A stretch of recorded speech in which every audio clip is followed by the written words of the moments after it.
انعام د السلام علیکم ګرانو کتونکو ستړي مشئ په دې هیله چې جوړ او روغ به یاست. حمزه خپلواک یم او تاسو د خپلواک تلویزیون ګورئ. د اختر او اوربند درېیمه مبارک.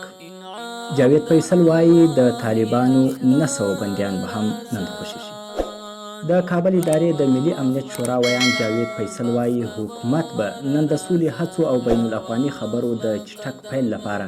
نن 900 طالب بندیان آزاد کړي.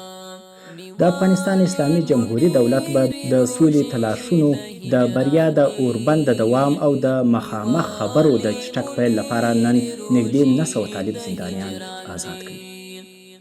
تر دې وړاندې د کابل ادارې د ملي امنیت شورا د ملکي تلفاتو د مخنیوي رئیس انتظار خادم په خپله فیسبوک پاڼه لیکلي نن ممکن د سولې او طالب بندیانو اړوند ډیره ښکلې او خوندوره ورځ وي. دا په داسې حال کې چې پرون د دوشنبې په ورځ د کابل حکومت د باګرام له زندان څخه 100 تنه بندیان آزاد کړل او ټاکل شوی چې راتلونکو ورځو کې سلګونه نور طالب بندیان هم آزاد شي. وړمه ورځ د طالبانو له لوري د اختر په مناسبت د 3 ورځني اوربند په غبرګون کې د کابل حکومت مشر اشرف غني هم خپلو ځواکونو ته د دفاعي حالت غوره کولو امر وکړ او ژمنه یې وکړه چې د طالب زندانیانو د خلاصون لړۍ به چټکوي. د طالبانو سیاسي دفتر د حکومت له دې ګام څخه هرکلی وکړ او د 15,000 طالب بندیانو د آزادولو د پروسې د بشپړېدو غوښتنه وکړه. د طالبانو او امریکا ترمنځ د شوي توافقنامې په بنسټ باید د توافق له لاسلیک وروسته د 10 ورځو دننه 15,000 طالب او